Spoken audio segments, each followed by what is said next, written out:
Pas envie de refaire une crise à 30 ans parce que j'aurais pas préparé ma trentaine. Les gens font leur vie, ils en ont rien à foutre de toi. Vingtaine, c'est vraiment une période dans laquelle je suis hyper heureuse d'être. L'âge que j'ai, de vivre dans le pays où je suis, d'avoir les opportunités que j'ai. Bonjour à tous et bienvenue sur Millie Talks, bienvenue sur ma chaîne YouTube. Et pour ceux qui reviennent, re-bienvenue. Je suis très très contente de vous revoir. Aujourd'hui, on va avoir une petite talk sur tout ce que j'ai appris sur ma fin de vingtaine. Pas tout, parce que j'ai que 26 ans, donc je suis que au début de ma fin de vingtaine.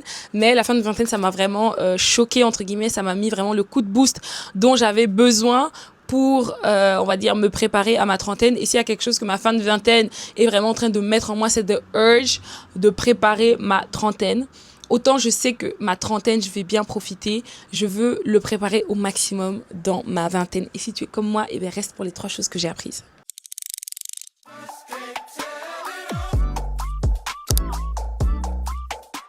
La première chose que la fin de vingtaine est en train de m'apprendre, j'ai pas dit que j'ai encore tout retenu, mais c'est de ne pas remettre ma vie au lendemain.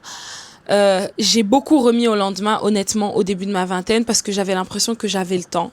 Et honnêtement, j'ai encore le temps, je suis pas vieille. La vie m'apprend cependant, dans cette nouvelle saison, de ne pas remettre au lendemain. Et c'est aussi en ayant vu la vie de pas mal de personnes qui sont aussi dans la quarantaine. Ne remets pas au lendemain ta vie. Pendant longtemps, j'ai pensé que je commencerai plus tard, je ferai ceci plus tard. J'ai le temps, j'ai ceci, j'ai cela. Plus tard, je lancerai mes projets. Plus tard, je me mettrai au sport. Plus tard, j'arrangerai ma relation avec Dieu. Plus tard, je lirai la Bible en entier. Mais la vérité, c'est que si tu veux avoir la vie que tu as mis dans ton vision board, c'est maintenant que tu dois le construire. Les gens qui ont leurs body goals, c'est au jour le jour qu'ils le font. Les gens qui ont la carrière XY que tu rêves d'avoir, c'est maintenant qu'ils le font. Et en fait, j'ai décidé, dans cette fin de vingtaine, d'arrêter de remettre au lendemain. Quand ma sœur me disait, quand j'étais plus jeune, Milka, fais les choses maintenant et tu profiteras plus tard. Moi, franchement, je la prenais pour une folle. Ça s'appliquait à tout et n'importe quoi. Comme elle me disait de faire la vaisselle. Moi, je remettais à plus tard. Je me disais à l'aise. La règle, c'était que la cuisine ne dorme jamais sale. Donc, moi, je la faisais à 22h et puis j'allais au lit. Et à chaque fois, elle me disait, mais en fait, quand tu le fais comme ça, en retard, tu es en train de bâcler le travail parce que tu veux le faire vite, vite et aller dormir et aller lire un livre, etc., etc. Et honnêtement, je ne le pensais pas, mais ça s'applique à la vie. Ça s'applique honnêtement à la vie parce qu'en fait, quand tu remets à plus tard ou quand je remets les choses à plus tard, je commence à les faire in a hurry, je commence à les faire dans un stress, dans un truc pour que ce soit juste fait. Et en fait, je profite plus du projet, je le peaufine plus. Et ça, c'est ce que j'ai fait pendant toutes mes études. J'ai procrastiné mes travaux de groupe, j'ai procrastiné mon mémoire, j'ai procrastiné plein de choses. J'ai fini par les faire en dernière minute. Et les 20 sur 20, les 18 sur 20 que j'aurais pu avoir, on finit par être des 13, des 14, des 15, etc. parce que je les ai fait en dernière minute. Donc, fin de vingtaine, je suis en train d'apprendre que je ne veux plus remettre au lendemain, que ce soit faire du sport, que ce soit les objectifs que je me mets. Je refuse de remettre au lendemain parce qu'en fait, je réalise que ça ne me sert pas. Je finis par faire des choses vite. Je finis par faire des choses qui sont bâclées. Elles sont certes faites, mais elles sont bâclées. Et c'est vraiment un mindset que j'ai envie de changer et de ne pas emmener avec moi dans ma trentaine. La deuxième chose que je suis en train d'apprendre pendant ma vingtaine, c'est que la vie, ça se planifie. Les gars. Moi, je pensais que... je sais même pas si je le pensais, mais honnêtement, je vivais ma vie comme si c'était ça que je pensais. Et honnêtement, c'est ça que je pensais, si c'est ça qui se reflétait dans ma vie. Je pensais que la vie, c'était en fait, tu vis et tu finiras par arriver à ça. Mais en fait, pas du tout. Les gens planifient les maisons qu'ils vont acheter, les gens planifient leur carrière, ils planifient leurs finances, ils planifient les enfants qu'ils vont avoir, ils planifient leur santé, En fait, tout comme un projet, comme un business, tu dois planifier ta vie. Tu vas pas te réveiller dans 5 ans et tu as tout ce que tu veux. Ça marche pas comme ça. Si ça marchait comme ça, je prendrais ma petite baguette magique, je l'agite et c'est ça qui arriverait. Et ma vingtaine est en train de m'apprendre que les gens who got it figure out, les gens qui ont réussi leur carrière, leur famille, leur santé, leur XY, ils le planifient, les gars. Ça n'arrive pas du jour au lendemain. Moi, je pensais que si. Moi, je pensais que les gens qui avaient les carrières, qui avaient les enfants, qui avaient les maisons, ils se réveillaient et puis ils les avaient. Ou les gens on voit tous maintenant sur Instagram, sur Internet, je pensais qu'ils se réveillaient du jour au lendemain et ils avaient la vie qu'ils voulaient, ils ont rencontré quelqu'un, ils étaient dans leur taf payait bien comme par hasard et ils ont fini par bien économiser, etc. Non, pas du tout. les gens parfois doivent changer d'entreprise parce qu'ils sont pas assez payés, parce que leur goal c'est d'être payé X montant. Les gens changent de ville parce qu'ils veulent vivre dans une maison 4 façades et dans la ville où ils sont, il n'y a pas. Bref, les gens planifient leur vie constamment, tout le temps. Et en fait, la vingtaine est en train de m'apprendre que je dois planifier ma vie si je veux pas me réveiller à 30 ans et pleurer mes morts et en tout cas faire une nouvelle crise, parce que j'ai vraiment fait une crise de 25 ans. J'ai pas envie de refaire une crise à 30 ans parce que j'aurais pas préparé ma trentaine maintenant. Donc, guys, we need to plan our life. We need to plan the career we want. We need to plan the life that we want to have tomorrow. Et moi, demain, je veux avoir ma propre maison, je veux être successful, je veux être XY, enfin, toutes les choses que je veux être, je dois en fait le devenir tous les jours par des petites habitudes. Et il y a ce livre-là de Atomic Habits que je n'ai toujours pas lu, mais je promets de m'y mettre, qui explique que la vie, les goals, en tout cas la discipline, les objectifs, ça se construit par des petites actions quotidiennes. Et c'est exactement la même chose pour la vie.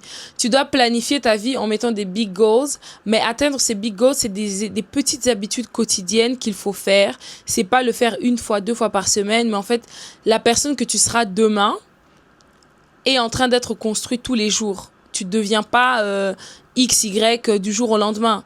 C'est parce que tu fais du sport tous les jours que tu deviens sportive.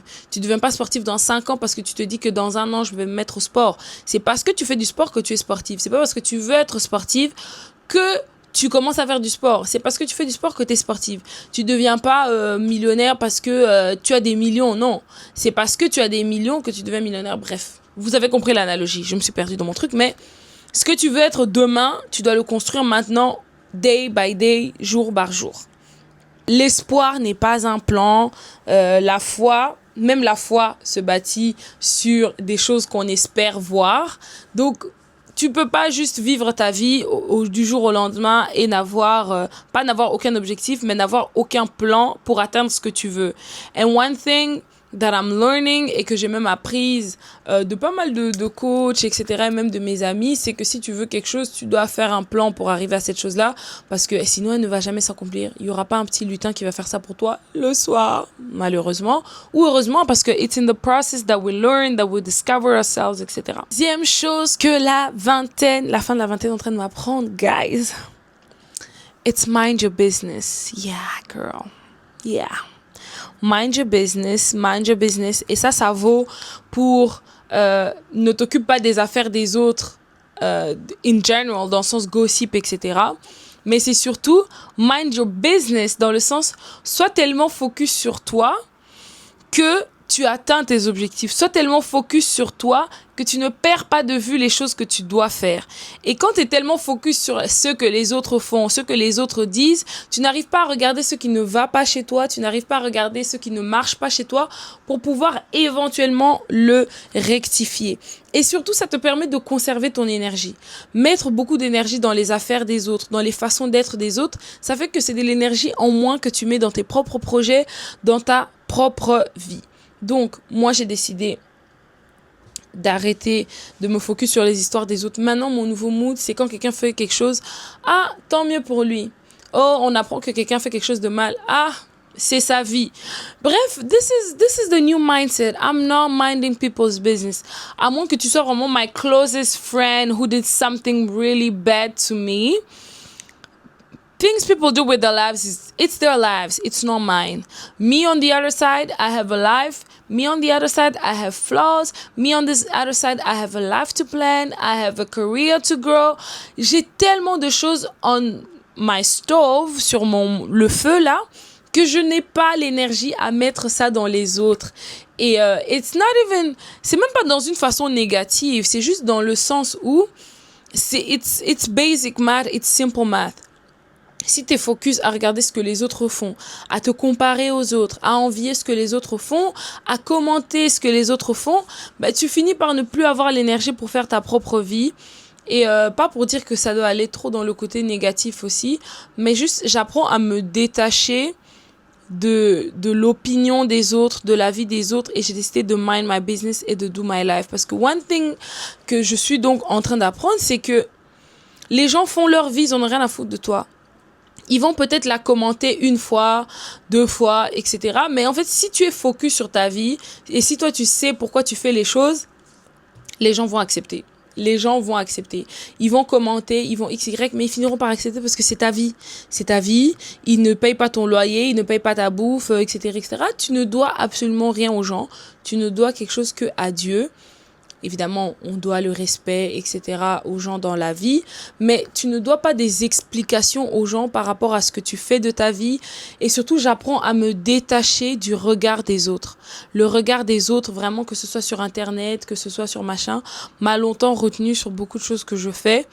Et je dis pas que je suis arrivée, mais je suis en train d'apprendre à simplement me détacher de ça parce que les regards des autres, c'est pas ce qui va te nourrir. Le regard des autres, c'est pas ce qui va te faire grandir. Le regard des autres ne mettra pas de l'argent dans ton compte en banque, ne mettra pas de la joie dans ton cœur. Au contraire, ça va te rendre aigri, ça va te restreindre dans ta vie, dans ta liberté, dans ce que tu dois faire.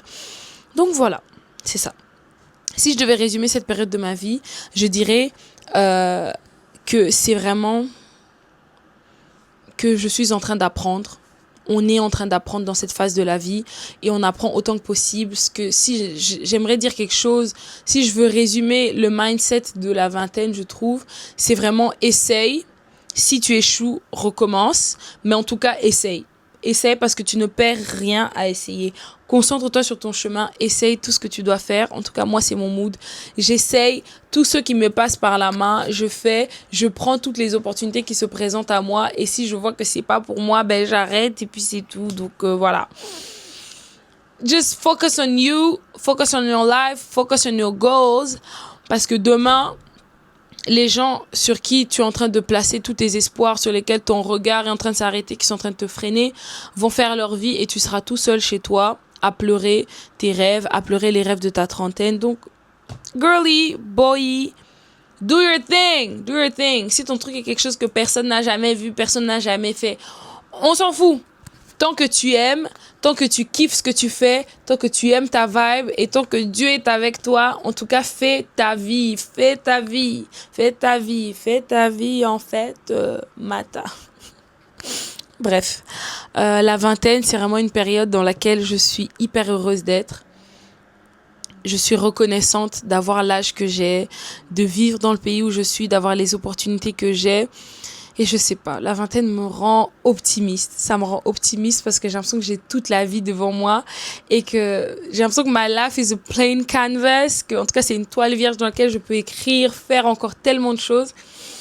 Et j'ai hâte, je suis excitée et j'espère que vous aussi. Donc, je vous dis au prochain épisode de Millie Talks et bye. Bisous, que Dieu vous bénisse.